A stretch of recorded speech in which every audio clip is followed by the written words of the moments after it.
ইউটিউবের জন্য থাম্বনেল বানানো কিন্তু একদম সোজা একটা কাজ।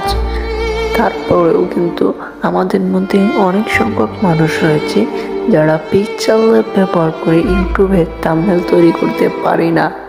তো যাই হোক, আমি একটা ছোট্ট ভিডিও দিলাম। এই ছোট্ট ভিডিও থেকে যারা ইউটিউবে থাম্বনেল বানানোর কাজ শিখতে চান বা পারেন, তারা এই ভিডিওটা থেকে একটু হলেও আশা করি শিখতে পারবেন। আর যাই হোক, আপনারা যদি বেসিকভাবে অ্যাডভান্সভাবে আপনারা পিকচার ল্যাব দিয়ে থাম্বনেল তৈরি করা শিখতে চান, তবে অবশ্যই এই ভিডিওর কমেন্ট সেকশনে গিয়ে হ্যাঁ বলে আসুন। তাহলে কিন্তু আমি আপনাদের সেই পিকচার ল্যাব নিয়ে প্রফেশনাল ইউটিউব থাম্বনেল কীভাবে তৈরি করতে হয় সে বিষয়ে ভিডিও দিব ইনশাআল্লাহ।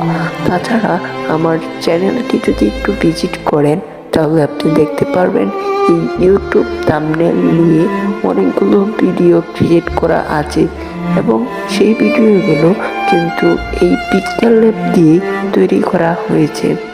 যাই হোক বন্ধুরা, আপনারা যদি এই ভিডিওটি ভালো লাগে তাহলে অবশ্যই ভিডিওটি লাইক করে দেবেন। আর যাই হোক, আমি যদি ট্যাগ লিমিটেড ভিডিওগুলো আপলোড করি, তার জন্য কিন্তু আমি ট্যাগ লিমিটেড থাম্বনেলগুলো তৈরি করি।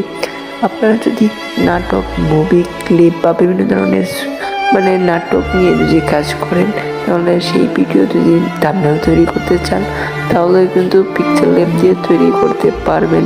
সেই ধরনের ভিডিও কিন্তু আমার চ্যানেলে আপলোড করা রয়েছে। তাছাড়া আমার নিজস্ব আরেকটি চ্যানেল রয়েছে, যেখানে আমি এই পিকচার ল্যাব দিয়েই থাম্বনেল তৈরি করে আপলোড করে থাকি। আর যাই হোক, আমার এই সংক্ষিপ্ত ভিডিও থেকে আশা করি আপনারা ন্যূনতম হলেও এই পিকচার ল্যাব দিয়ে ভিডিও এডিটিংয়ের অল্প একটু হলেও শিখতে পারবেন, সেটা আশা করি। আর আপনাদের জন্য অনেক কষ্ট করে ইউটিউবে ভিডিও মেক করি। অবশ্যই আমার চ্যানেলটি সাবস্ক্রাইব করে রাখবেন, আর পাশে থাকা বেল আইকনটি অবশ্যই আপনারা বাজিয়ে রাখবেন। আর এই পর্যন্তই, ভালো থাকবেন, সুস্থ থাকবেন। দেখা হবে নেক্সট কোনো একটা ভিডিওতে।